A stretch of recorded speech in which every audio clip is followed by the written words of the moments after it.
Senhor, meus amados, vocês estão abençoados? O Jesus do mar que vai tudo bem, né?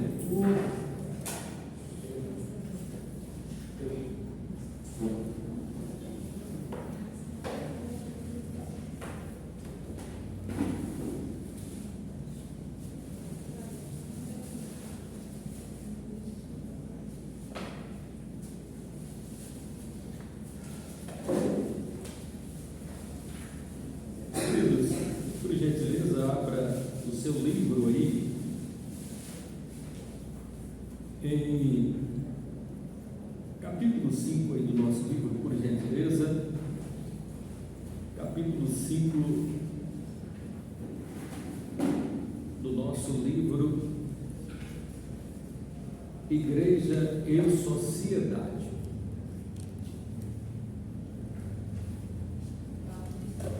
Fala do Senhor.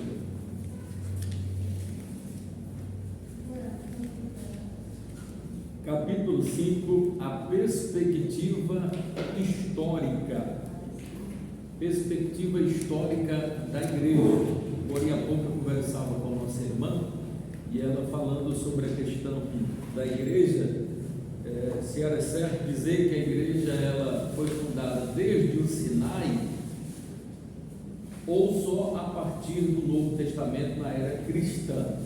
Evidentemente que nós até acho que comentamos isso na aula passada, né? Então, o termo igreja, para ficar bem claro com relação a isso, o termo igreja, você não vai encontrá-lo, na verdade, no Novo Testamento, mas você vai encontrar, por exemplo, e assim nós lemos inclusive no livro, passagens como caracterizando essa igreja como povo de Deus, rebanho de Deus, todas elas em forma de metáfora, né?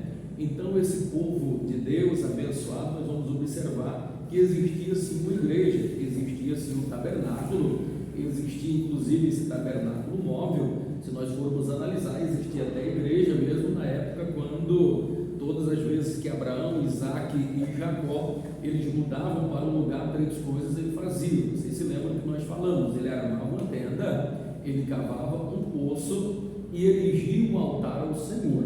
Ora, então, se isso daí também não é igreja, todos ali adoravam com ele, então a igreja ela é fundada em Cristo agora já no Novo Testamento, porque todas as coisas lá do Velho Testamento nada mais é do que o cumprimento de Cristo agora no Novo Testamento.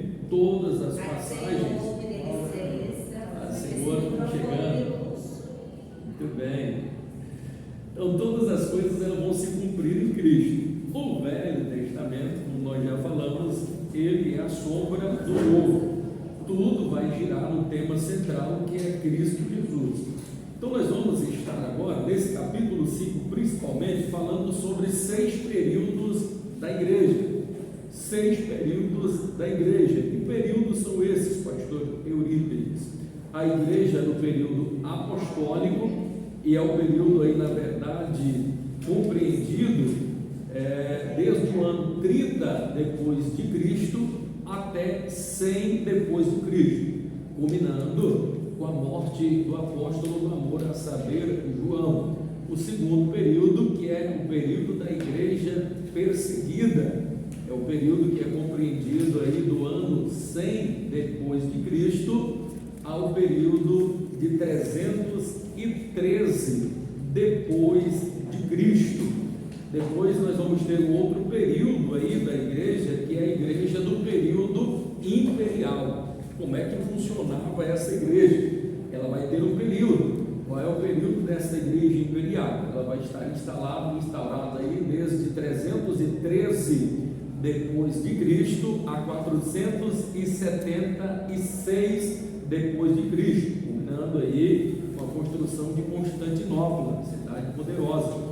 Nós vamos ter agora um outro quarto período, que é o período da igreja medieval, no período compreendido, pois não, pode entrar, no período aí compreendido como de 300 ou 476 depois de Cristo a 1453, aproximadamente 1000 anos, considerado aí o período medieval como um dos períodos mais negros da história da humanidade. Alguns dizem que não, outros dizem que sim, mas para a igreja foi um período muito tenebroso, muito obscuro e muito difícil. Depois nós vamos ter aí agora o quinto período, que é o período da igreja reformada. Depois nós vamos ter o período da igreja moderna. Depois vamos ter o último período aí, que é da igreja da pós-modernidade, né? Então nós vamos estar falando aí basicamente sobre esses períodos na igreja, fazendo um resumo aqui para vocês desses períodos, sem nós estarmos muito lendo aqui o que está aqui, mas se alguém tiver alguma dúvida e tirando, eu faço esse breve resumo e depois a gente parte para o livro. Estes 6 períodos aqui divididos, ele vai começar. O primeiro período, vocês se lembram, eu acabei de falar, qual é o período? Da igreja dos apóstolos, né? A igreja apostólica. Quando é que ela é começada? No ano 30 depois de Cristo ao ano 100 depois de Cristo. Eu preciso, querido, ter em mente uma coisa muito importante aqui sobre a questão do período da igreja apostólica. Quando Jesus ele vem à terra e aqui esteve já por ocasião da sua morte e ressurreição, quando Jesus esteve aqui, quem era o imperador? Era Tibério César. Depois nós tivemos Cláudio, nós tivemos Calígula, nós tivemos aí também a Nero. E esse foi um período muito difícil para a igreja. Se eu pudesse acentuar aqui no período dos apóstolos, eu penso que o período aqui onde é assunto ao trono, esse Nero, no ano 54 depois de Cristo, foi um dos momentos mais difíceis aqui da era apostólica. Teve-se dificuldade com Calígula, teve-se dificuldade aí com Cláudio, claro que teve, a igreja foi perseguida bastante, mas nesse período apostólico, seguramente, talvez, aqui com Nero e um pouquinho também com Vespasiano, foi o período em que a igreja mais foi perseguida, nesse período aqui apostólico. Nós vamos perceber que nesse período apostólico, além daqueles outros apóstolos, um outro apóstolo vai se destacar. Vocês se lembram qual é ele? Apóstolo Paulo. Ele é convertido aonde? No caminho de Damasco. Vamos entender a história da igreja desde o início. Se você quiser entender a história da igreja, você precisa entender o livro de quê? De Atos.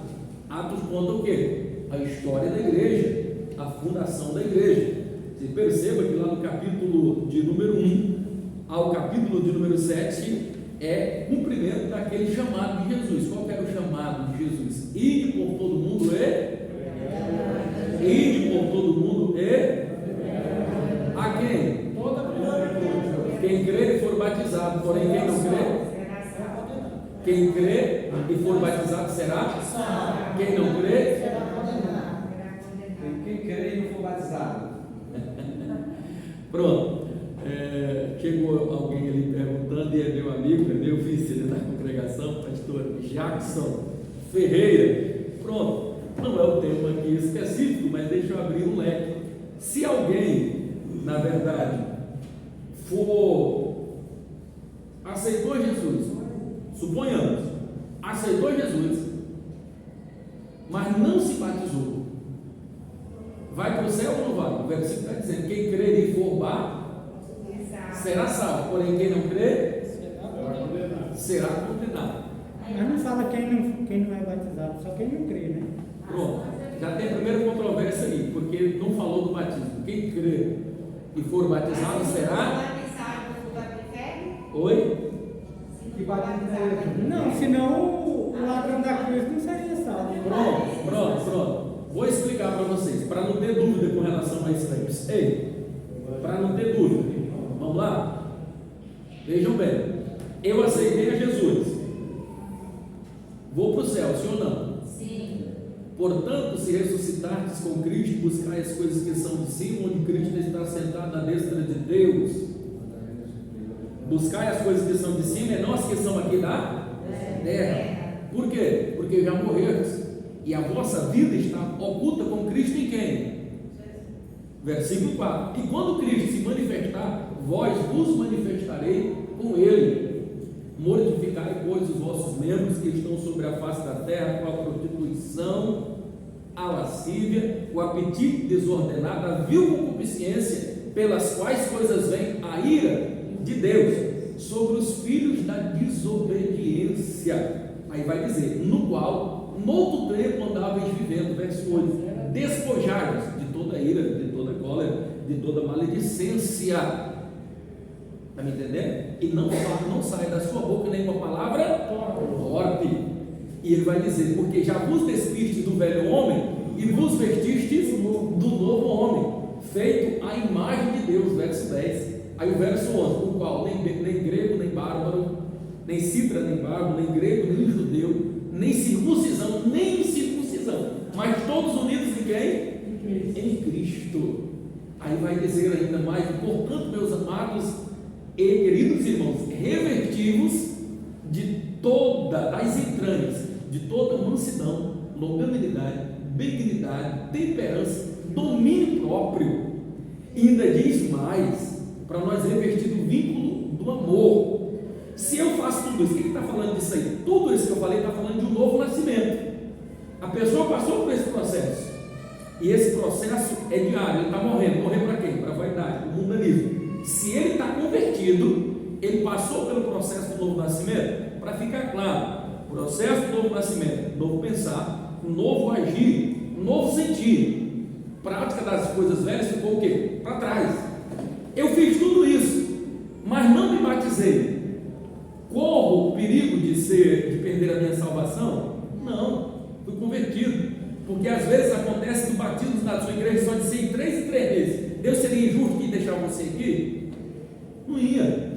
Quando é que a pessoa não é salva? Quando ele ainda não passou pelo processo da conversão. O novo nascimento tem a oportunidade de se batizar. Não se batiza por quê? Porque ainda está nas práticas do velho homem. Não estou preparado para me batizar. Ora, se eu não estou preparado para me batizar, eu estou pronto para ir para o céu? Não. Ficou claro? Pronto. O ladrão teve tempo de se batizar e assim se arrependeu e ainda hoje estará comigo no? Pronto. Então não ficou dúvida. É quando a pessoa pode se batizar e não se batiza.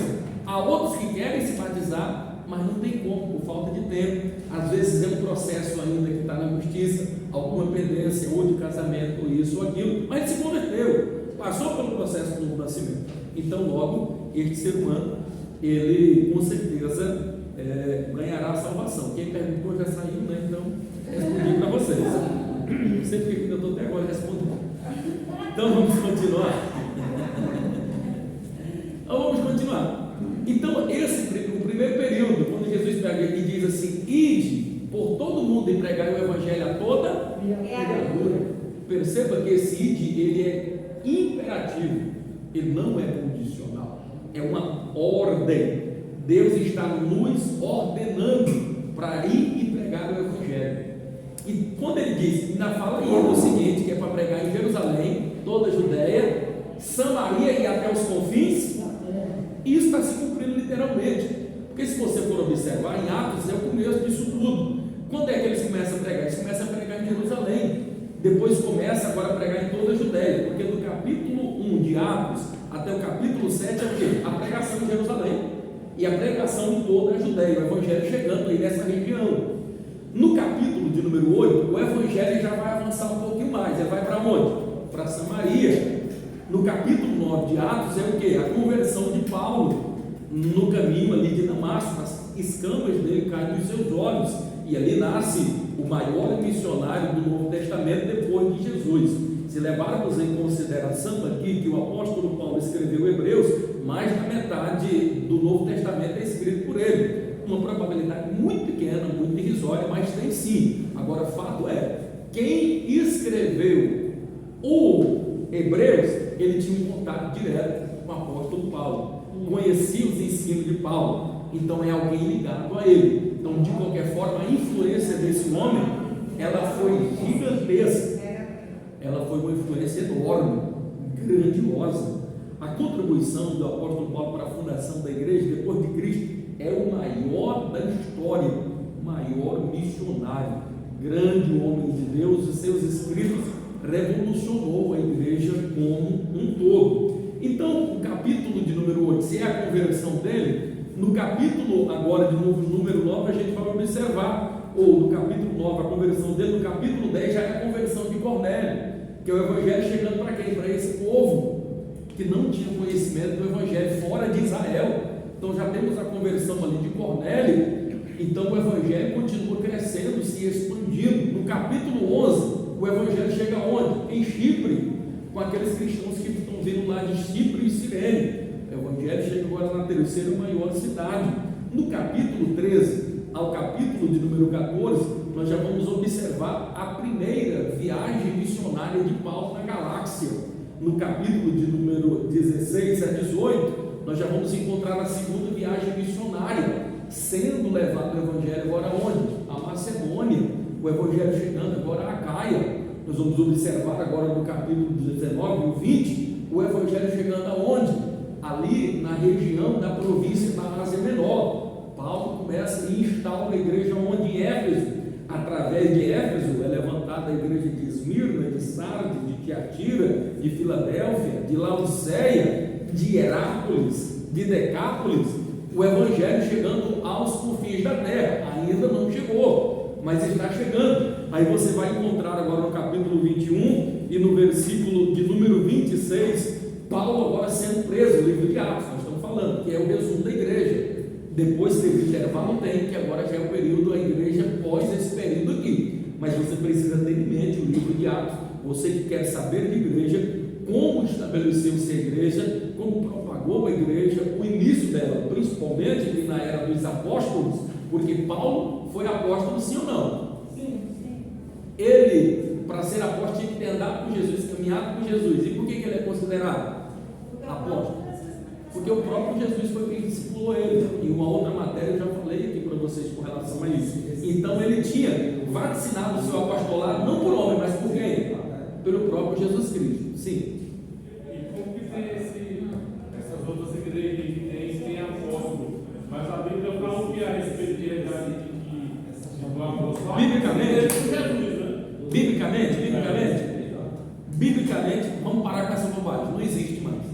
Agora, alguém por conveniência, alguém porque quer, na verdade, colocar título, quer colocar nobreza, quer colocar cargo eclesiástico de maior importância, de maior singularidade, aí coloca, sei lá, apóstolo fulano de tal, bispo fulano de tal, mas biblicamente nós não encontramos respaldo para isso. Apostolado é apóstolo de Cristo. Discípulo, todos nós somos. Apóstolo, já tiveram, já morreram, pronto, acabou. Ali, a era apostólica já foi. Não tem mais como resgatar a era apostólica. Pastor, mas tem, mas não é bíblico, mas tem. É heresia? Pode até ser, vai para o inferno por causa disso. Não, uma coisa não tem nada a ver com a outra.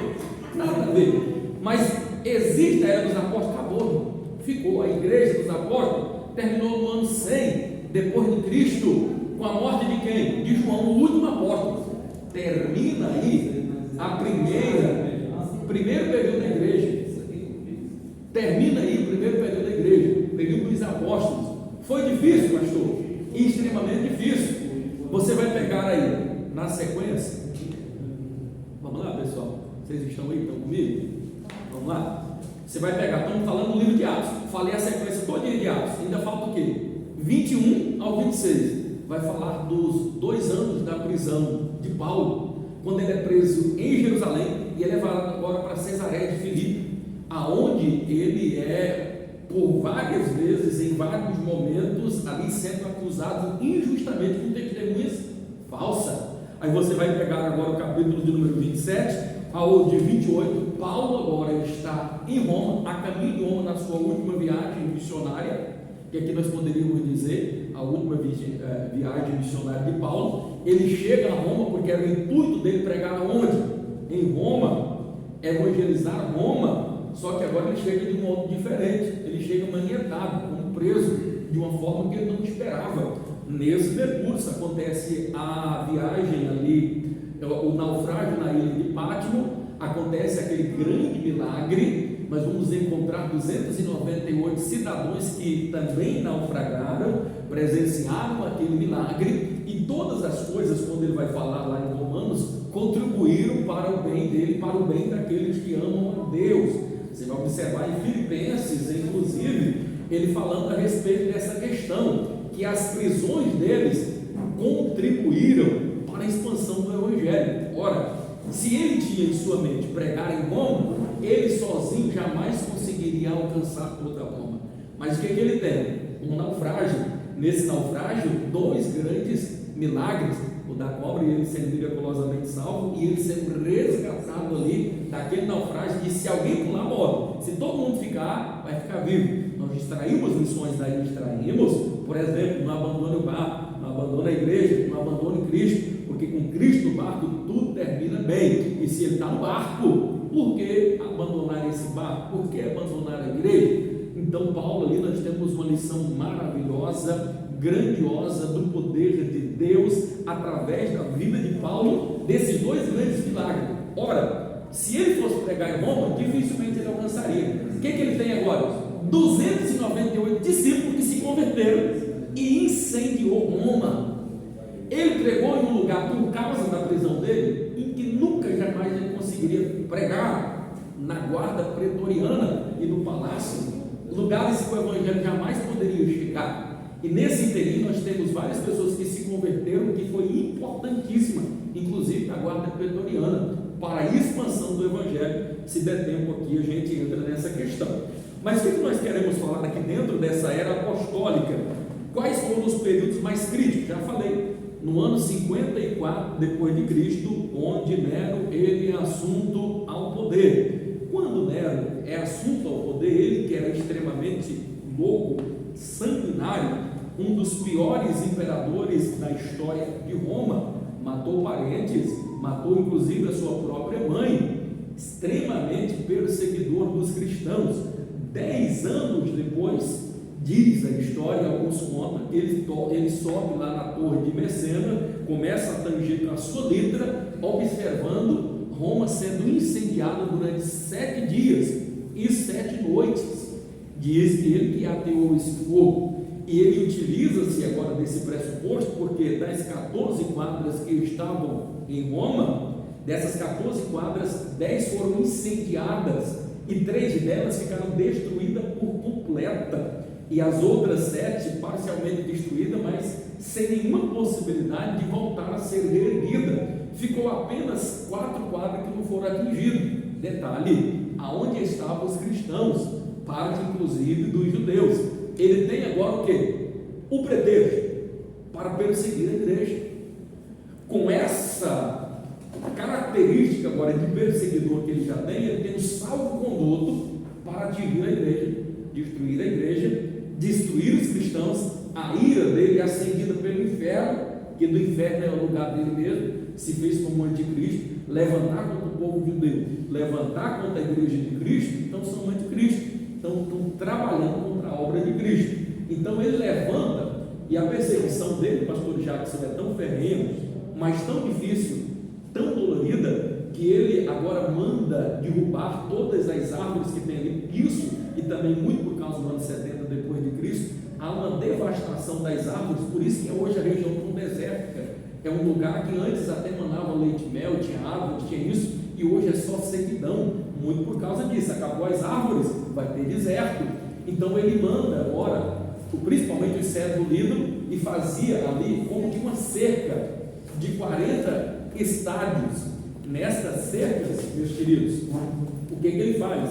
Nós observamos e vamos prestar atenção que ele pegava esses cristãos, ateava o guincho dele, e ainda vivos faziam uma ponta, uma lanceta, e espetavam ele pelo orifício anal, naquele local ali, ateavam fogo, e eles ficavam queimando durante toda a noite, morriam gritando, desesperados. Estou falando isso para você ver o que a igreja teve que passar para chegar até onde nós estamos hoje. Às vezes você acha que está passando dificuldade, perseguição, você não imagina quantos foram martirizados por amor a Cristo. Esse mesmo homem que no dia 17 de julho de 1964 que incendeia a cidade, a aristocracia não aguenta mais ele, homem tão terrível, que agora estão querendo tirar ele do poder. Para não sair do poder, ele mesmo agora se autoexila e mesmo se mata. E agora, no ano 70 depois de Cristo, com a morte de Nero, Vespasiano ele assume o poder totalitário. E havia uma revolta agora em Jerusalém, promovida pelos zelotes, promovida também por alguns cristãos que não aceitavam o domínio do império. Então Vespasiano parecia, no primeiro momento, até uma pessoa mais favorável aos judeus, mais favorável ao cristianismo, mas na verdade ele era sanguinário também, como boa parte dos Césares. Se eu pudesse aqui livrar um deles, talvez Augusto César, mas talvez, possivelmente, só Júlio César, que amava a plebe e rejeitava os aristocratas que estavam ali no seu poder, pensava às vezes mais no povo, alguém poderia dizer. Tirando Júlio César, os outros foram extremamente sanguinários, todos esses Césares. Vespasiano, agora depois que ele assume o poder, o que ele faz? Ele manda agora sitiar a cidade de Jerusalém. O cerco durou aproximadamente 153 dias, quase 5 meses. Ninguém entrava, ninguém saía. É feito ali agora um cerco de 36 quilômetros, ou 36 estádios em volta de Jerusalém. As árvores que ainda eles arrancaram, fizeram aquela cerca ali, fizeram aproximadamente 15 fortes, cada um com 500 metros quadrados, aonde eles se armavam e ficaram ali. Ninguém entrava e ninguém saía, de tal forma que foi acabando o alimento. E ele, estrategista, general Tito, como era, o que ele faz? Ele faz esse cerco por ocasião do momento da Páscoa, quer dizer, as festas memoráveis. Israel tinha que vir, todo Israel de todos os lugares, adorar a Deus por ocasião de quê? Da Páscoa. Estima-se que tinha ali aproximadamente 1.200.000 judeus, junto também com os cristãos que haviam aceitado a fé. Então ele aproveita esse momento, faz esse cerco aqui, que foi terrível ali através da história de toda a humanidade. Ele faz este cerco, fazendo este cerco ali, estima-se que naquele momento morreu 1.100.000 judeus e cristãos ao fio da espada. E também se cumprindo a profecia bíblica, porque aquele povo disse assim, lá em Mateus no capítulo 27, versículo 25, dizendo que o sangue dele cai sobre a nossa cabeça e a cabeça dos nossos filhos. E isso se cumpriu literalmente para tristeza, né? Porque agora eu estava vendo os filhos, né, falando, os filhos deles agora estão pagando com a própria vida. E isso foi um momento tão triste da história que nós vamos observar. Lembra do termo parto cesariano? Alguém já ouviu falar? O parto cesariano? O parto cesariano é em homenagem a esse terrível dia, que foi um dos mais negros também da história da humanidade. Por que você acha que os judeus colocam a mão lá no muro, conhecido como Muro da Lamentação, lá no Domo da Rocha, onde está hoje a mesquita de Umã? Aquela ali são ruínas desse templo, lembrando também desse dia, do ano 70 depois de Cristo. Era tão terrível que as crianças eram arrancadas do peito da mãe, jogava a espada para cima, aparava aqui embaixo, as que estavam grávidas, aí entra o termo parto cesariano. Os soldados vinham com a espada, abria a barriga da mãe, pegava aquela criança, cortava ou degolava, ou pegava e ia lá para detrás do muro e jogava aquela criança atrás do muro, onde estão os muros ali, a parte superior do Muro das Lamentações, e os miolos das crianças ficavam ali e os corpos depois eram jogados ali, para você ver tão terrível que foi esse período aí na história da humanidade. Daí vem o termo parto cesariana. Você pensa que a maldade ficou até aí? Ei, você pensa que a maldade chegou até aí? Eles pegavam e vinham, e tinha muito gato naquela região, colocavam o gato na barriga da mãe, costuravam e ela morria sendo zunhada por dentro, de tantos requintes de crueldade. Nesse mesmo período também havia sido iniciado por Nero o Coliseu, inaugurado agora por Vespasiano. Aquele conglomerado ali, ele vai durar uma festa que durou aproximadamente 100 dias, de muita festa. Sabe como é que era a festa? Os cristãos eram envoltos em pele de animais com cheiro de animais, e os leões vinham e comiam, ou mortos pelos gladiadores. Estima-se que só nesse morticínio ali do Coliseu, mais de 15 mil cristãos perderam a vida. A perseguição foi extremamente terrível. A perseguição é tão grande e começa aqui nesse período, inclusive era no período de Nero, no ano 54 depois de Cristo, estava esquecendo, volta aqui um pouquinho, é o período que inclusive na tradição o apóstolo Paulo é morto, é o mesmo período em que Pedro é crucificado, ele não se achando digno de ser crucificado de cabeça para baixo, ele não se acha digno de morrer como Jesus morreu. A perseguição agora começa a ficar tão renhida e forte. Nesse período, vocês se lembram que apareceu um pouco antes ainda de Nero, quando, por ocasião, quando é assunto ao poder também, nós vamos observar o que acontece. Tem um outro camarada que surge na história. Quem era ele?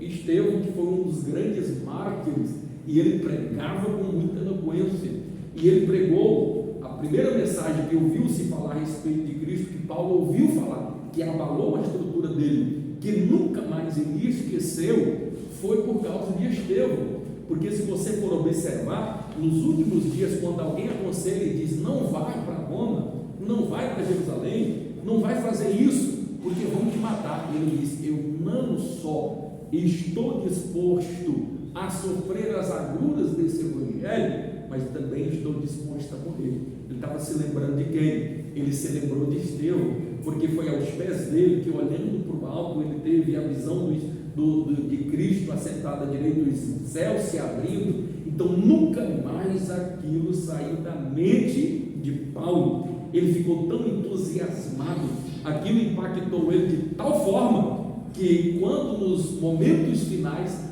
alguém o aconselha para livrar a sua vida, e ele disse, não, eu estou não só disposto a sofrer as agruras, como também estou disposto a morrer por este evangelho. Então o evangelho impactou a vida dele de uma forma tremenda, e o exemplo ele pregou com quem? Com Estevão. Com a morte de Estevão também vai acontecer algo interessante. Os cristãos com medo começam a se espalhar, debandear em Jerusalém, fica bem pouco. Uns vão para onde? Para Chipre. Outros vão para onde? Para Cirene. E lá já havia uma comunidade, já falei a respeito de Cirene aqui para vocês, havia uma comunidade de judeus por lá que agora é cristãos.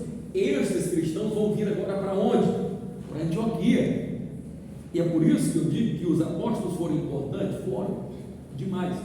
A era apostólica ela serviu como base, mas nesse período também teve os anônimos de Deus, pessoas simples, humildes, que abriram as suas casas para receber o evangelho das boas novas de salvação. Foram esses cristãos que ninguém comenta, que ninguém sabe o nome, vindo de Chipre e de Cirene, que vieram para Antioquia. E o que é Antioquia? A terceira maior cidade do mundo na época. Seria como que a Las Vegas dos dias de hoje, com todo aquele brilho, com toda aquela pompa. Era a cidade dos jogos, das orgias e da devassidão, que tinha inclusive um templo erigido a uma deusa Táfine. Esta deusa Táfine, esta mulher tal como era ela, era como que se ela fosse cultuada em um período. Qual que era a lenda a respeito dela? Que ela se envolveu, um dos deuses gregos se apaixonou por ela, e ela fugindo ali no bosque de Louro, então para escapar com a vida ali, porque não queria ela ter relação com aquele Deus divino, segundo a tradição, então nesse bosque ali, erigiram agora esse grande templo, a deusa Táfine, e nesse grandioso templo, mais de 2.000 sacerdotisas, que na verdade eram prostitutas cultuais, faziam uma devassidão, fazia essa corrida no meio desse bosque de louros. As pessoas pegavam elas, e no meio de todo mundo dessas 2.000 profetisas de Satanás tinham relação sexual de todo tipo de forma. Crianças eram abusadas sexualmente, crianças eram mortas e oferecidas em holocausto. Aonde esse povo veio pregar? Nessa cidade. Detalhe, quem ousasse desafiar esse costume era condenado à morte. Quantas pessoas pagaram com a vida para que a igreja fosse edificada lá em Antioquia? A igreja de Antioquia, pastor, é importante demais.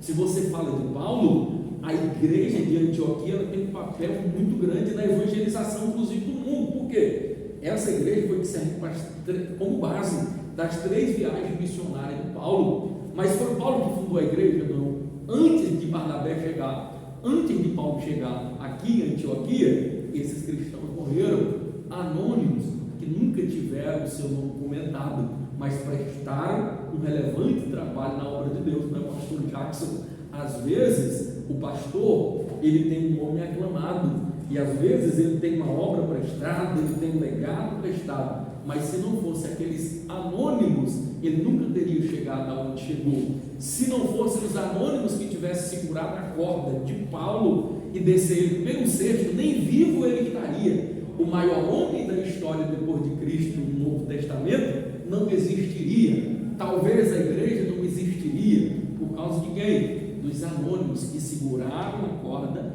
que desceram até lá embaixo. Quando você começar a ficar triste, pensar que às vezes a tua função na igreja não é tão comentada, não é tão falada, lembre-se que você está prestando um relevante trabalho na obra de Deus. Se ninguém comentar, se ninguém falar, tenha certeza que Deus no céu fará justiça. E diz que toda injustiça que fizer com você, não fique triste, porque você vai ser galardoado por isso. É a Bíblia quem diz. Que coisa gloriosa. Não fique triste se você não for galardoado aqui, ou se fizer uma injustiça com você.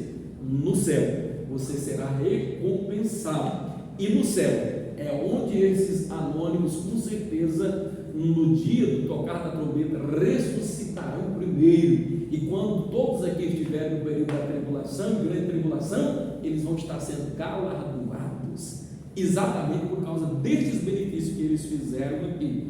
Paulo foi importante? Foi. Mas se esses não tivessem morrido, como é que Paulo tinha vindo para Antioquia? Como é que o Evangelho tinha se expandido? Porque foi essa igreja que serviu como base para as 3 viagens missionárias de Paulo. Estamos na perseguição do período apostólico, sim ou não?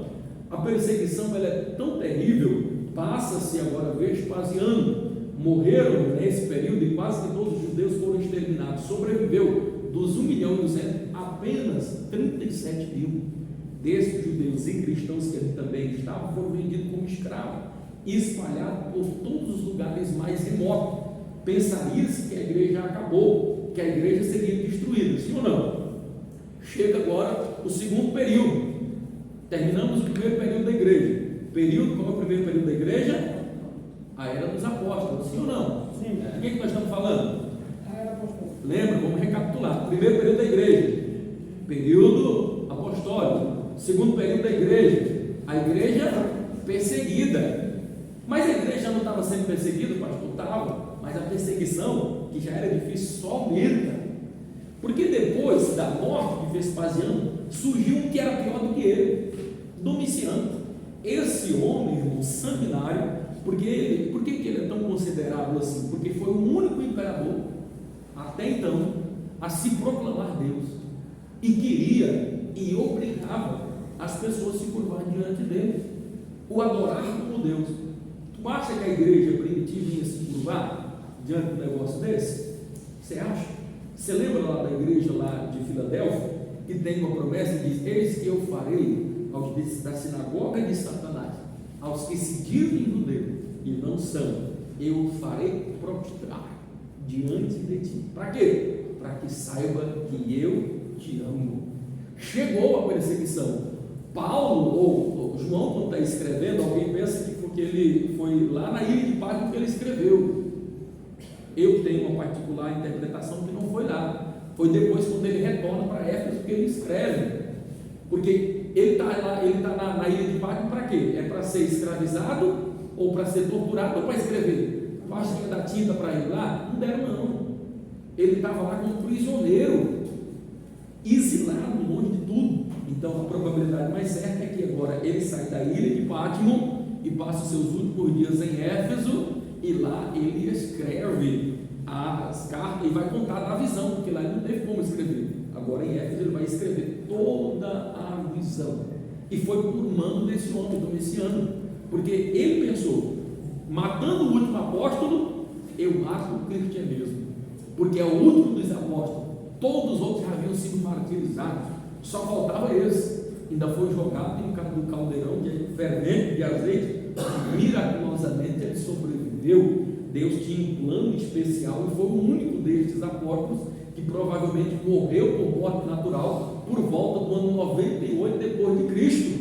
Ele morre, acabou aqui, sangue. A igreja apostólica, ele pensou, acabou a igreja apostólica, era o pensamento dele, acaba-se o cristianismo, um ledo engano, porque a igreja perseguida, quanto mais batia, mais ela crescia, quantos mais morriam, mais eles se fortaleciam. É nesse período agora também que a perseguição chega onde?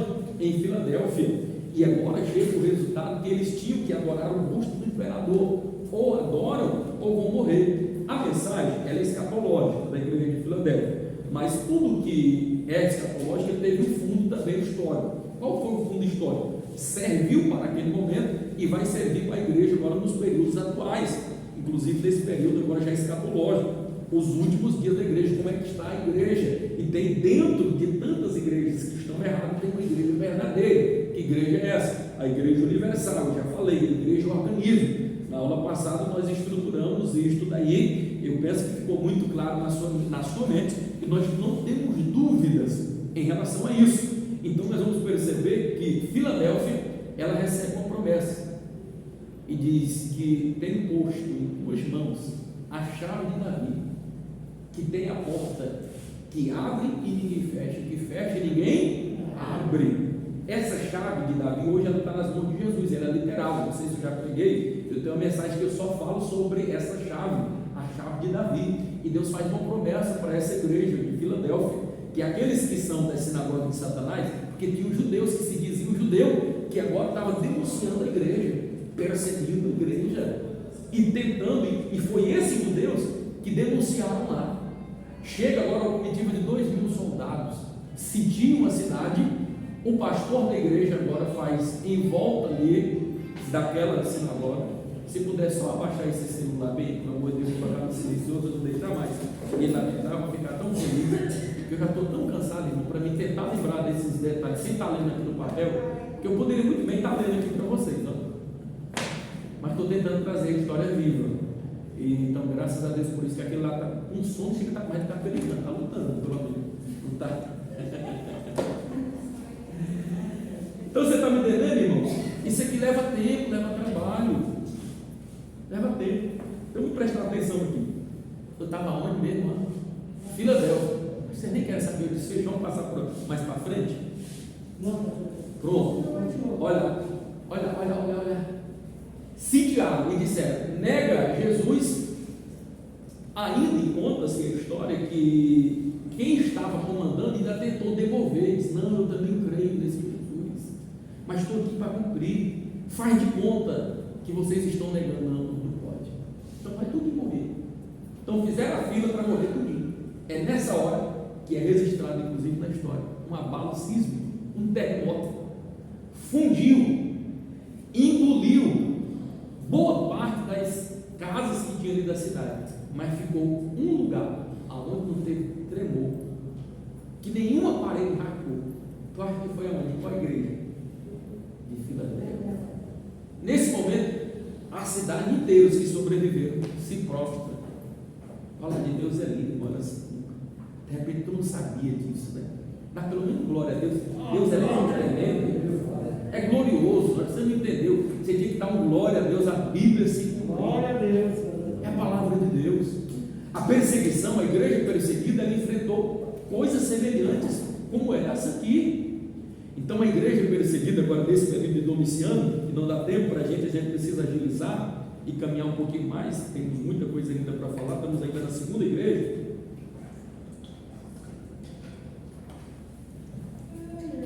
É nesse período, irmãos, que grandes homens também se levantam aqui, nesse segundo período aqui da igreja perseguida, que durou do ano 100 ao ano 313 depois de Cristo.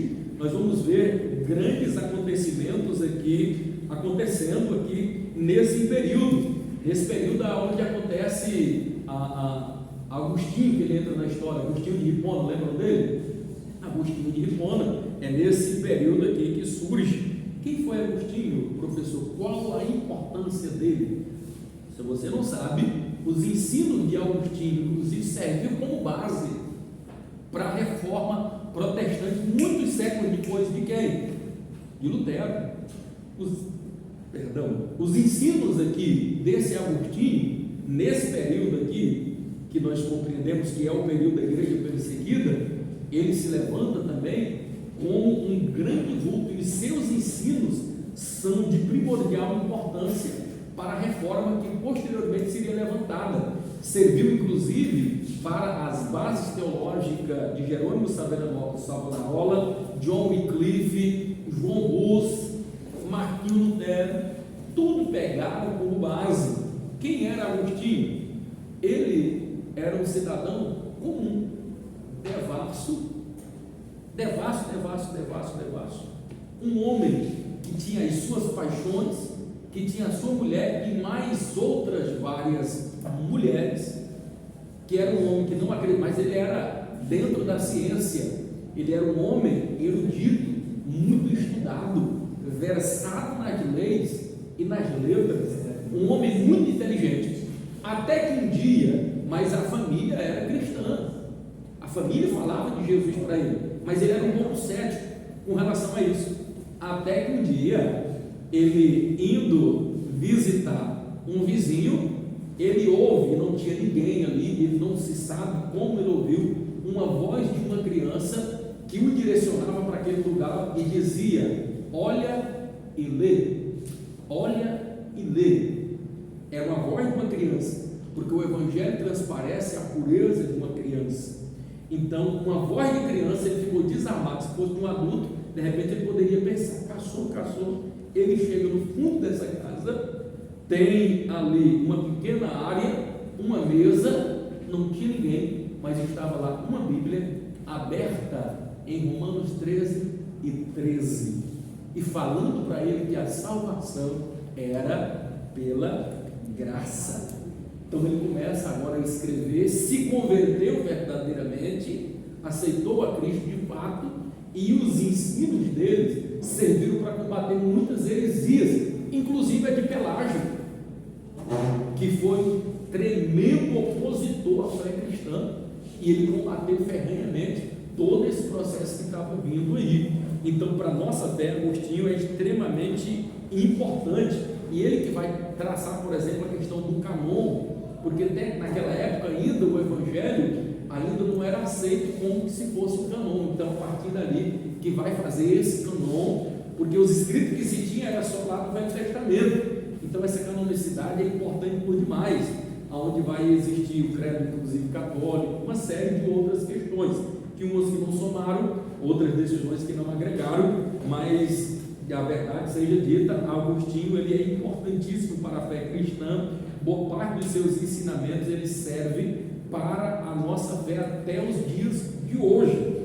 Passado esse período dessa história, dessa igreja perseguida, que não dá tempo para a gente falar, mas foi perseguida por demais, é o período da história da igreja, inclusive, em que ela mais foi perseguida.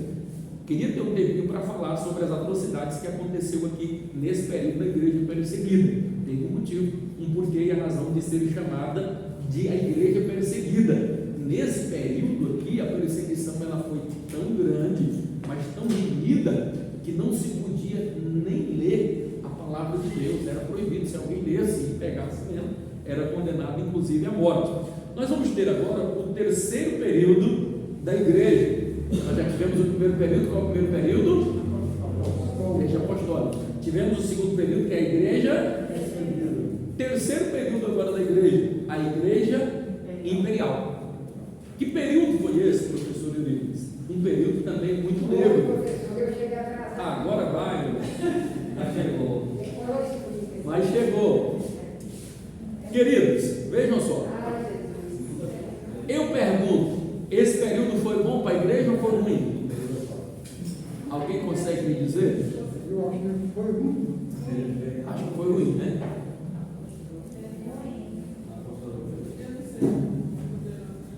Muito bem. Olhe para cá. Preste atenção. Não existe nada ruim que não pode ainda ser piorado.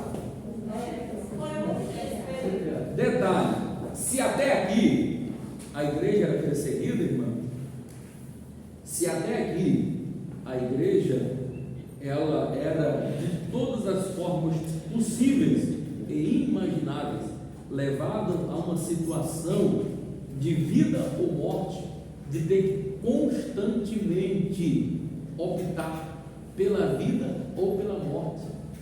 Nessa época aqui, o simples fato de dizer-se cristão era acenar a sua sentença de morte. Havia o edito do imperador, ainda desde quando Domiciano instalou, de que todo esse judeu cristão, qualquer um de qualquer nacionalidade que fosse sendo cristão, era para pagar com a morte. Então havia uma problemática aqui muito grande, muito séria. O que acontece? Agora do ano 313 depois de Cristo a 476 depois de Cristo, período da igreja imperial. E por que é o período da igreja imperial? O período da igreja imperial é quando Constantino se converte. Alguém se lembra na história quem foi Constantino? Imperador, irmão, romano. Quando ele assume agora o poder, ele assunta ao trono, ele agora se converte. Pareceu que foi uma coisa boa, sim ou não? O homem, o imperador, aceitou a Jesus.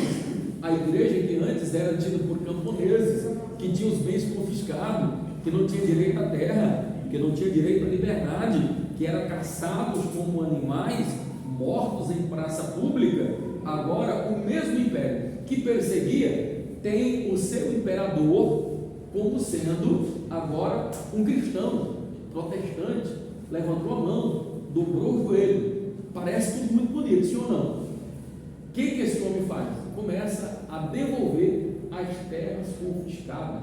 O povo se alegrou. Aquela mesma aristocracia que sorria, que maltratava, que caçava e que às vezes até consentia na morte, ou mandava matar, ou eles próprios matavam. Agora tem o imperador como sendo um cristão. O que a aristocracia faz? Todinha se converte. Eles estavam com interesse de se converter, sim ou não? Não. Disse. Tem uma frase que eu gosto muito, ela é de Abigail Van eu gosto muito dos escritos dela. Então, está viva? Não, está morta há muito tempo. Mas ela escrevia. Agora, boa parte dos escritos dela, ela pegou de Agostinho. A povo diz que é dela, mas eu não sei se é de Agostinho ou se é dela. Eu sei que Agostinho nasceu primeiro. Então, mas o povo diz que é dela. Mas ela tem uma frase que eu gosto muito, bastante interessante, que me faz refletir, que ela diz: você conhece muito do caráter de uma pessoa pela forma como ela trata aqueles que não podem lhe trazer benefício algum. Você prestou atenção nessa frase? Ora, os cristãos eram todos pobres. Alguém bajulava esses cristãos pobres antes? Ninguém. Era perseguido. Agora o imperador, o dono do todo poder, se converteu. Pronto, tudo mudou. Ora, Jesus era o mesmo, sim ou não? A Bíblia era a mesma, sim ou não? Antes eles eram perseguidos, sim ou não? Por que eles pararam de perseguir?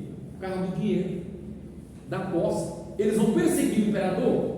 Ora, se era seita, se eles perseguiam porque a existência de uma seita, se eles perseguiam, mandavam matar, agora tudinho ficaram bonzinhos, era porque eles queriam mesmo se converter, ou é porque o imperador tinha se convertido? Conveniência.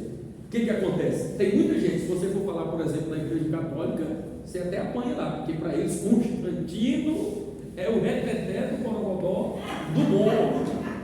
Pensa numa coisa boa, fale mal de Constantino lá. Para mim, meu irmão, foi o começo do fim da igreja. Por quê? Igreja, perseguição não paralisa ela. A igreja tinha sido paralisada alguma vez? Não. Quantos que morreram e a igreja só aumentava? A igreja só crescia. Perseguição não mata a igreja, não paralisa a igreja. Quer saber o que paralisa a igreja? O pecado, o conformismo com o pecado, a ligação entre o santo e o profano. Esse homem não tinha interesse de se converter, ele queria ter dois poderes na mão, o poder político e o religioso. Ele entra muito sutil, não é de uma vez, não, ele vem bem de pouquinho, vai comendo pelas beiradas aqui. E a igreja até aqui estava indo muito bem, estava crescendo, estava prosperando. Era a igreja ainda que tinha muitos ensinos dos apóstolos. E até o apóstolo Paulo disse: olha, até mesmo se for euzinho aqui, Paulo, que vos pregar um outro evangelho, fora esse que eu deixei escrito aqui, seja considerado anátema.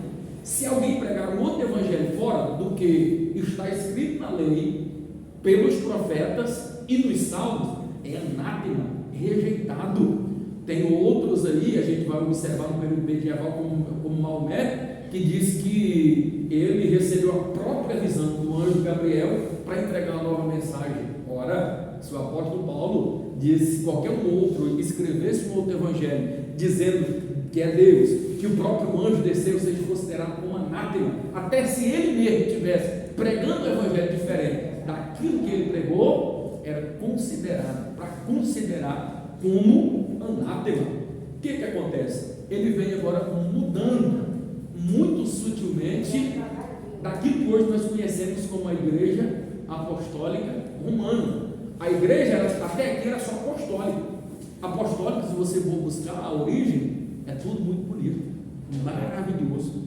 O problema é o romano, porque agora passou a ser uma instituição religiosa e também política. O que eu estou querendo dizer? O Estado, ele não pode interferir nas coisas da igreja. Davi era um homem santo de Deus, sim ou não? Sim. Ele era sacerdote? Não, ele era rei. Quantos reis, homens tementes a Deus, foram repreendidos quando quiseram fazer o serviço de sacerdote? Outros que ficaram até leprosos. Você está me entendendo? Porque não pode misturar o Estado com a igreja. Pastor, mas alguém, presidente, alguém, rei, se converter, é bom, é maravilhoso. Glória a Deus por isso. E a Bíblia diz que o povo se alegra quando o justo governa. Só que ele, presidente, não pode interferir, não é o pastor da igreja. Ele é o presidente da república, ele cuida das leis cíveis, das morais ou da igreja. Não pode interferir. Isso tem que estar muito claro na mente. Então, quando Constantino, ele agora vem e assunta ao poder, o interesse não era de se converter. Então todo mundo agora aceitou Jesus. Foi o começo do fim da derrotada da igreja. Porque agora, depois com a morte dele, ainda vem outro imperador pior do que ele, que a coisa só piora. E agora começa a vir de novo a perseguição daqueles que não aceitavam a palavra de Deus tal como eles pregavam. Porque agora, quando ia-se fazer qualquer determinação, primeiro tinha que passar pelo crivo do imperador. O pastor não tinha mais poder para disciplinar crente, tinha não. Tinha que ter uma autorização do cônsul, do procônsul, do subcônsul, para poder depois aplicar uma disciplina. Então começou a entrar a miséria na igreja, depois a infabilidade papal, depois nós vamos ver a maricota, a mariolatria. Tudo isso começou a partir daí. Antes não existia. Daqui a pouco começa a adoração à imagem. Por que é que no tempo de Jesus não tinha ninguém adorando Moisés? Teve alguém mais poderoso que Moisés? Lá em Jerusalém tinha uma imagem de Moisés para eles adorar? Lá em Jerusalém tinha uma imagem de Isaac, de Jacó para eles adorar? Não tinha, que era proibido. Não podia adorar. Não fareis para vós imagem de escultura, nem semelhança alguma do que há no céu, nem na terra, nem nas águas embaixo da terra. Você pode procurar luz de lamparina no mais de 31.173 versículos, você não vai encontrar um só versículo que apoie esse tipo de coisa. Mas a igreja nesse período começa a introduzir esses costumes. A igreja que antes era perseguida, agora virou moda. Será que nós temos uma semelhança nos nossos dias atuais? Uma moda muito grande. Eu até penso, pastor Jacques, daqui a pouco, se nós não tomarmos cuidado, vamos ter que fazer uma reforma dentro da reforma. Que nós somos reformados, daqui a pouco Deus vai ter que levantar outro Martim Lutero, porque parece que está desandando. Daqui a pouco, a igreja que era bíblica, agora está se transformando na igreja do sal grosso.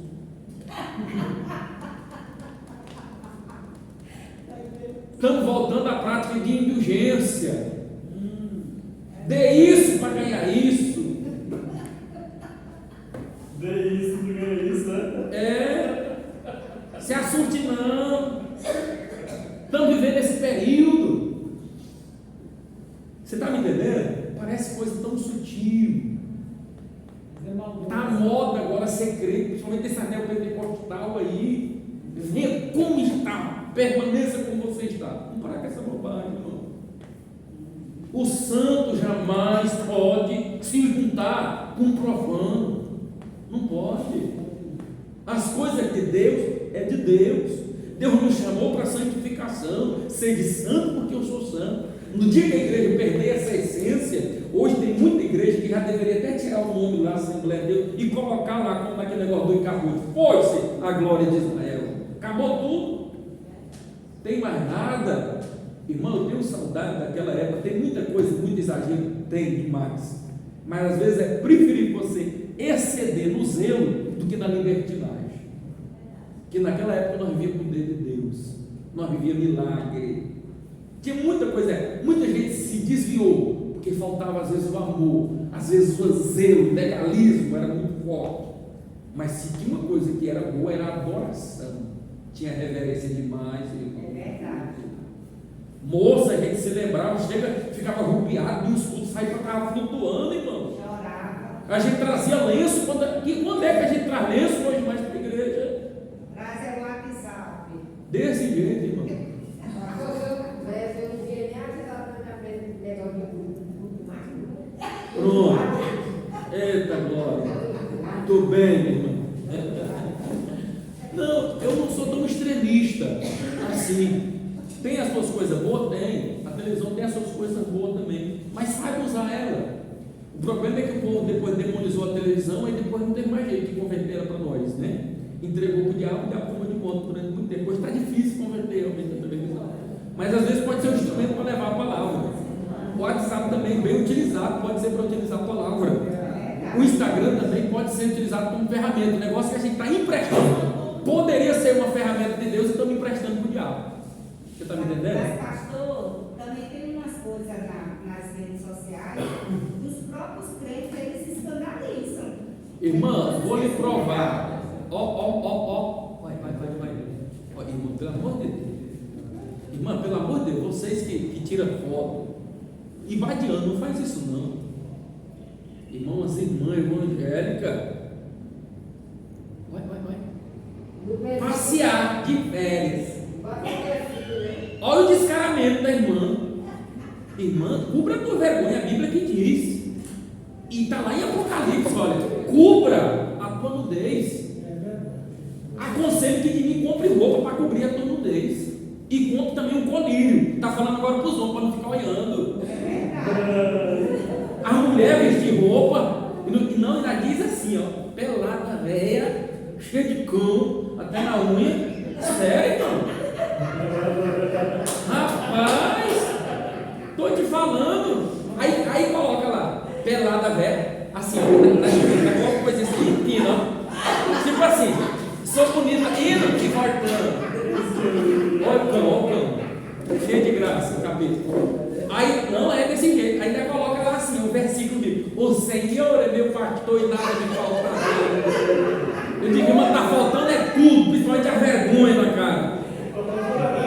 Vergonha. Irmão, e é crente. Tu está pensando que é crente? Irmã da nossa igreja. Desculpinha de ir para a academia. Olha, coladinha, apertar. Irmã, a Bíblia não vai ser junto. Mas não é na roupa assim não. Não deixa não.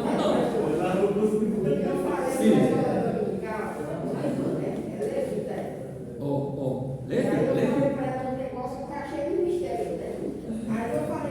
Ela está envolvida já no ministério, onda e laia. Olha. Aí eu falei para ela sobre umas coisas, né, de velho. E aí ela falou que não tem nada a ver, tá bom. Quando você me foi, vai ver o pastor, eu não vou falar o nome dele não, abençoado. Lá vai em Efésios, das vestes espirituais. Ela sentou ainda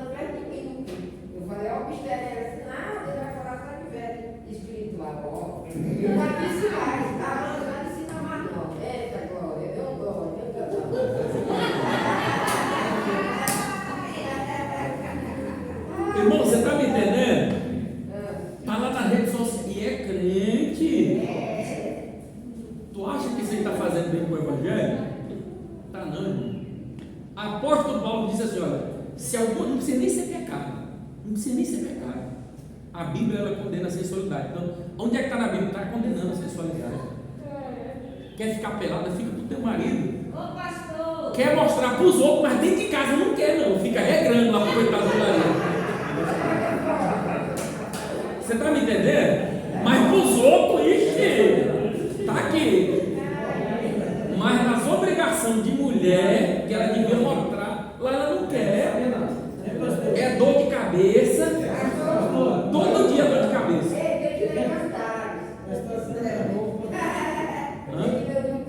Em casa é tanta roupa, lá na praia. Irmão, olha só. Não é o fórum pertinente, não, nós estamos fugindo aqui um pouquinho. Ô pastor! Aquela coisa toda. E a mulher viu Jesus do mendigo. Nem vou Deus falar, do mendigo. nem vou dizer. É assunto da rede social. Vamos voltar para cá, porque senão vai para longe, né? Mas está lá as irmãzinhas, mostrando para o mundo escondendo o marido em casa. Irmão, é tudo aquilo dali, o seu marido, mostra para ele. Pode ir lá se enfeitar. É bonito o seu marido, irmão. O problema não despertar, aflorar o sentimento do seu marido. Que é para ver se ele não desperta lá fora. Sim. Também, fazendo academia musculoso. Eita! Tanquinho, negócio aí, ó. Camisinha no ombro. Hã? Vai ficar com busca, pelo amor de Deus. Não, eu não estou falando, irmãos. Vocês perceberam? Eu estou querendo falar o excesso, o sensualismo, o que faz o outro pecado. Quando o homem olha para uma mulher e diz que no pensamento ele já adulterou, ele adultera sozinho? Não. Pecou dois. Qualquer mulher cristã, se ela, principalmente o homem que ele é muito despertado nessa área, que é do visual, a mulher nem tanto, tem uma peçazinha chamada epitalmo aqui que é diferente da mulher. Não tem, o homem ele tem essa pecinha a mais. Ele desperta mais pelo olhar.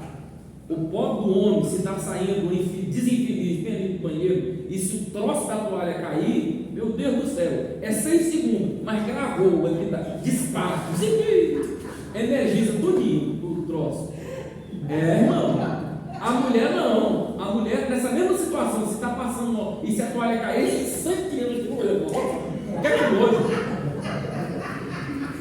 E é horrorosa mesmo. É, irmão. Porque a mulher, o homem desperta pelo visual. Você está me entendendo?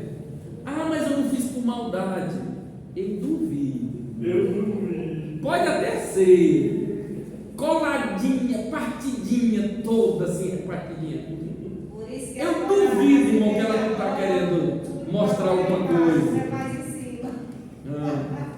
Não vamos entrar nesse detalhe, depois essa parte é uma parte. Está gravada ali. Essa parte do rapaz. Vamos lá.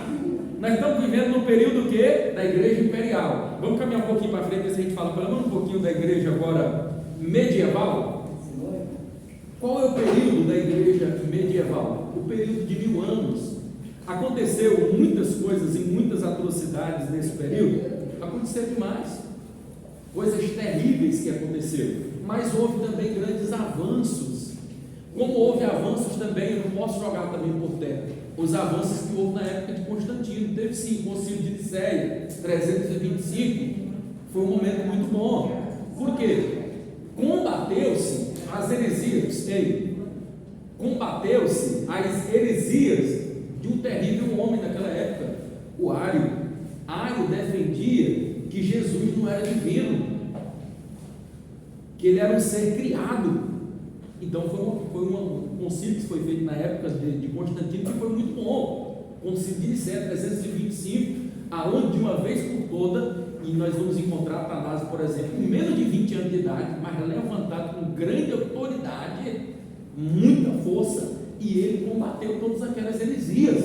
Ele disse: se nós não acreditarmos que Cristo é Deus, então em vão está sendo a nossa fé.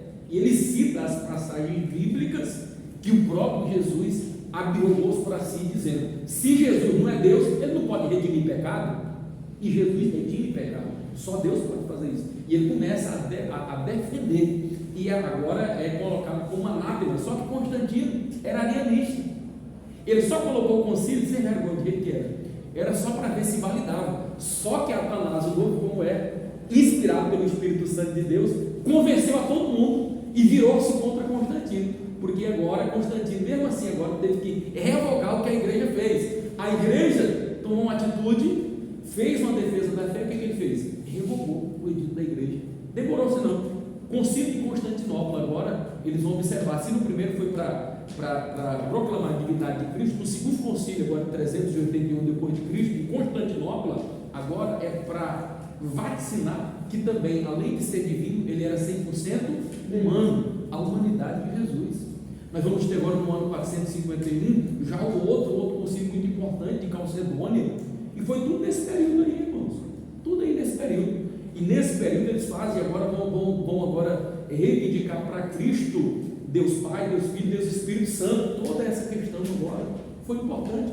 Teve 6 importantes concílios. Não dá tempo aqui para a gente falar. Vamos entrar aqui no período medieval. Aconteceram grandes coisas importantes? Aconteceram. Mas os ensinos de Agostinho, as coisas que ficaram preparadas, serviram. Mas aconteceram coisas boas também no período medieval. Foi o período negro da igreja? Foi. A igreja perseguida? Foi. Mas sempre se coloca isso no meio. Não importa a situação, não importa o tamanho da perseguição, Deus sempre vai levantar um homem de Deus, uma mulher de Deus em meio ao pecado, para denunciar o pecado, para denunciar o erro. Não foi diferente nesse período medieval de 1000 anos, que é tanta coisa para a gente falar aqui, não tem tempo, é só em aula para dividir. Amanhã eu vou estar falando lá na minha igreja, aí dá para a gente falar, por exemplo, só para você ter uma ideia, o pastor Jacques sabe, eu desde quando cheguei lá, eu estou pregando o mesmo tema na Santa Ceia. Agora que eu vou concluir, quase mais de 2 anos depois, os últimos passos de Jesus até a cruz. Tem coisa, irmãos, para você falar, porque às vezes a gente não gasta tempo em ler a palavra do Senhor Jesus. Já vai fazer 2 anos, toda ceia eu vou pregando a continuidade. Nos últimos passos de Jesus, mas tem coisa importante ali que você nem sonha que tem ali. Então tem muita coisa. Nesse período também aconteceu coisas importantes. Aconteceu o quê? Por exemplo, nesse período surge também um outro grande que serviu como base para os reformadores, George Wycliffe. Ele, pegando os ensinos de quem? De Agostinho, começa a preparar agora o terreno, e ele inclusive não aceita que haja, por exemplo, adoração à imagem, e ele prepara agora, e é morto inclusive, condenado à morte pela Inquisição, que aconteceu. O período da Inquisição foi nesse período medieval. É morto esse George Wycliffe, morto, perseguido, a família perseguida, martirizado, mas outros que eram discípulos dele continuaram. Quem poderia se esquecer de Jerônimo Savonarola? Jerônimo incendiou Genebra, irmãos, levando a palavra do Senhor Jesus, correndo risco de vida, foi condenado à morte pela fogueira. Tu pensa que ele se abalou? Quando o carrasco vai colocar fogo nele, ele disse: não precisa colocar por trás não, coloca pela frente, chama mais um 3 aí, e é depressa que esse negócio taca fogo, o máximo de fogo que você tiver. Quanto mais depressa você me queimar, mais perto eu vou estar de Jesus. Você está me entendendo o que é isso? É muita fé. E nós estamos pensando, você está me entendendo? E nós estamos aqui como igreja, achando que estamos perseguidos. E esse povo teve que passar por tudo isso. Esse mesmo reformador também serve como inspiração para João Hus, que pega esses ensinos de George Wycliffe e começa agora a pregar a verdade. Da mesma forma também é morto numa fogueira. E ele profeticamente diz assim, 100 anos antes de Lutero, preparando agora para o período da igreja reformada. Preparando agora para o período da igreja reformada. É esse mesmo João Hus que pega e fala assim: olha, hoje vocês estão matando um ganso, mas daqui a 100 anos vai ter um cisne e vocês não vão conseguir matar ele. Ele estava falando de quem? Estava falando de quem? Martinho Lutero. Martinho Lutero agora entra no período do quarto período da igreja. Qual é o período? Da igreja Período da igreja reformada. Nós não somos protestantes? Então vai ter que ter uma reforma dentro da igreja. Então agora, esse Martinho Lutero, sobre esse pressuposto, e vale-se dizer aqui, importante destacar, ele era um homem que tinha muita dificuldade.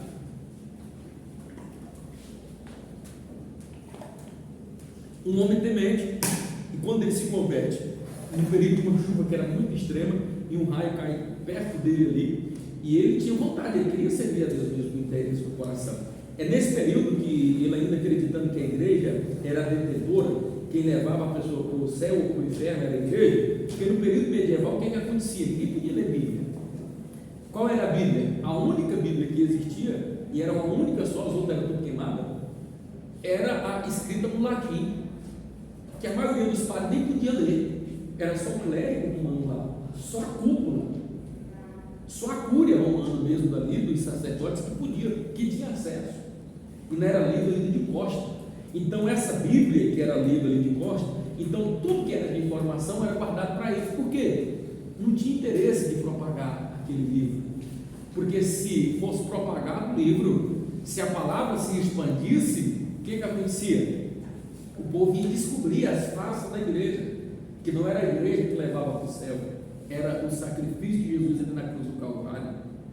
E George Cliff, nesse período, ele é importante demais, porque ele vai tentar, e ele não escreve, parte dos escritos dele, ele faz aqui, no país de Gales, uma nova tradução da Bíblia. Foi importantíssimo aquilo dali. Então nós vamos observar agora que esse Martinho Lutero agora se converte, só que ele faz um compromisso. Qual era? Que se ele sobrevivesse àquela tempestade, porque ele tinha muito medo da ira de Deus, então ele pensou assim: se eu conseguir me escapar, eu vou ser um monge. Só que pensando que era uma coisa boa, né? Coitado. Quando ele está lá, ele começa a perceber muitas coisas.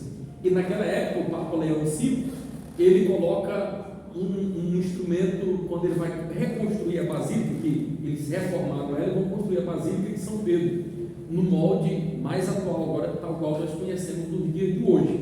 E o que ele faz? Ele coloca um edito, envia alguém nas províncias para fazer o quê? Para propagar a doutrina do purgatório. Era tipo assim: alguém poderia ser não muito bom ou muito ruim, não muito bom para ir para o céu e nem muito ruim para ir para o inferno. Iludir. O que ele fazia? Não respeitava nem o cadáver. Ia lá quando a pessoa já estava morta e dizia: olha, ele errou por isso, ele errou por aquilo e tal e tal e tal, então para ele, se ele quiser ir para o céu, tem que dar tanto, porque cada tiritar daquilo que você ofertar lá no fundo do gasofilaço é uma alma pulando para o céu. Era. Aí ele poderia ser salvo durante um mês, durante um ano. Quanto mais dinheiro, mais era tempo que ele fora do purgatório. E se fosse uma quantia muito grande, podia ser o resto da vida dele agora fora do purgatório, para agora ir para o céu. E o sacrifício de Jesus? Então é nesse período, irmãos, que ele se levanta, Martinho Lutero. Ele vai ver e diz: não, aí ele tem acesso à Bíblia, conseguiu, não sei como, acesso à Bíblia. Aí quando chega agora no dia 31 de maio, de outubro de 1517, onde ele afixa agora, lá na igreja de Wittenberg, as 95 teses. Tem algumas coisas lá que é errado? Sim, que até depois ele mesmo revogou com relação àquilo dali, porque ele não tinha um entendimento. Mas aquelas 95 teses foi de primordial importância. Para quê? Para que se nascesse uma reforma dentro da igreja. Por isso que somos considerados protestantes. E ele não aceitou de forma nenhuma. O Papa Leão V agora manda na Dieta de Worms em 21 de maio de 1921. Para quê? Pega todos os escritos que ele passou a escrever, né, e defender essas teses, e agora todos os escritos dele é colocado e disseram, porque na verdade ele pensou que estava indo para debater, porque ele não tinha interesse, inclusive, de sair da igreja. O que ele queria? Que a igreja se convertesse, que o Papa se convertesse e voltasse ao princípio da palavra, porque a igreja havia afastado dos princípios da palavra, não estava vivendo mais segundo a palavra, estava a quilômetros de distância da igreja primitiva. Era isso que ele estava denunciando, era isso que ele estava mostrando. O que acontece? Então eles não tinham interesse em debater com Lutero, até porque não tinha argumento para isso. Qual era o interesse dele? Obrigá-lo a se retratar como monge. Quando ele pega e diz, olha assim, se vocês não puderem me persuadir, a menos que vocês me provem que eu estou errado, pela Bíblia Sagrada, eu não poderia me retratar, eu não poderia ir contra a minha consciência, e que Deus me ajude, se tiver que morrer, que morra, mas não vou negar a Cristo e a fé. Homem corajoso, irmãos. Palavra de Deus, pregada com todo entusiasmo, com toda a coragem, e o Evangelho começou a expandir, ele começou a crescer. Depois dele nós vamos observar que vai aparecer dentro desse mesmo período da reforma os anabatistas, por exemplo. Quem eram os anabatistas? Era uma reforma dentro da própria reforma, que se julgava às vezes um pouco mais santo, tinha uma boa ideologia, mas eles queriam romper. Eles não achavam que nem Martinho Lutero estava certo e que nem a igreja estava certa, que só eles estavam certos. Houve uma perseguição muito grande aí nesse período. Nós vamos observar que nesse período também vai surgir um outro proeminente, Zwinglio, e esse, ao contrário aqui de Lutero, ele era alguém já um pouco mais instruído dentro das leis, dentro da oratória. Se Lutero era alguém que valorizava muito a música, a parte lírica, já esse, ele ia mais pela questão do estudo da palavra. Nós vamos observar que em um certo ponto eles vão ter uma divergência. E qual que era a divergência? Eram em questões pequenas, mas foi importante também o Zwinglio com a sua reforma. Calvinismo, por exemplo, João Calvino, que é do predestinismo, mas a gente não pode esquecer, irmão, o legado que João Calvino deixou para a história. O legado dele foi muito importante. Inclusive ele e Lutero não desfaziam um do outro, de modo nenhum, de maneira nenhuma. Sabe qual foi o ponto de discordância entre eles? Na ceia, que nós vamos falar um pouco mais na frente também. Porque Calvino acreditava que a ceia, o partir do pão era simbólico, mas já Lutero não, acreditava que era literal. Daniel Berg, Bonavino, também discutiu por causa disso. Eu estou preocupado, irmão, se é simbólico ou se é real. O importante é que Jesus morreu na cruz do Calvário.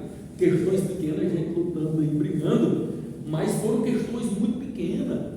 Calvino, mesmo que eu não concordo, por exemplo, da doutrina da predestinação, olha os ensinos dele.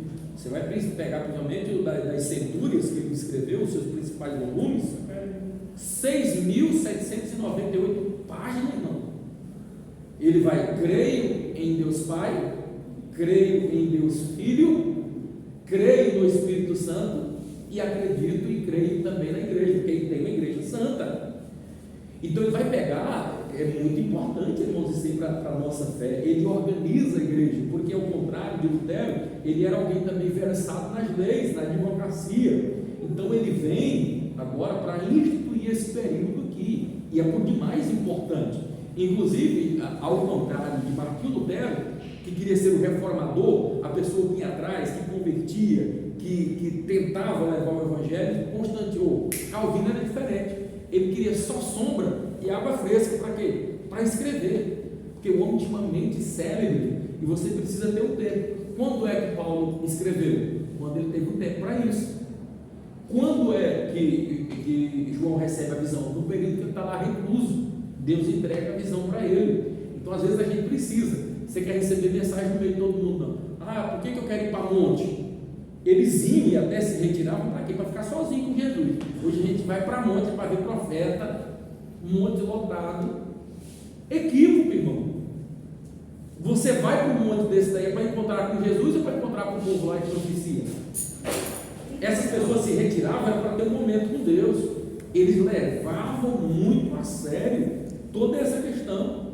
Então não é que eu não concorde com alguma coisa de João Calvino, por exemplo, a doutrina da predestinação, que eu vou discordar de toda a sua obra. Foi maravilhosa, importantíssima para a estabilização e servir como base para essa reforma. E ele, inclusive, nunca nem teria assumido a igreja, mas quando ele chega agora em Genebra, quando ele vai passando, inclusive ele estava indo para ir para um local onde tinha os cristãos, uma região onde ele pudesse estar trancado em uma fazenda, em um local. Para quê? Para continuar os seus escritos de estudo da palavra de Deus. Foram muito importantes. Mas lá ele é persuadido, e o bispo não, você com esse conhecimento e não quer dirigir a igreja, vai ter que dirigir. Que negócio é esse? E pronto. Então ele por lá, ele ficou ainda 4 anos, depois ele tornou, fez lá o que tinha que fazer, depois ele tornou e até os últimos dias da vida dele, por ali ele passa. Então a gente vai perceber, irmãos, depois dele o arianismo se levantando, olha, meu Deus, eu pensei que ia ter tempo para a gente falar tanta coisa, preparei tanta coisa aqui para a gente falar, ó, tanta coisa aqui, ó. 9 horas. Então nós vamos ficar de pé, que a gente já falou, ela não pode ficar em pé.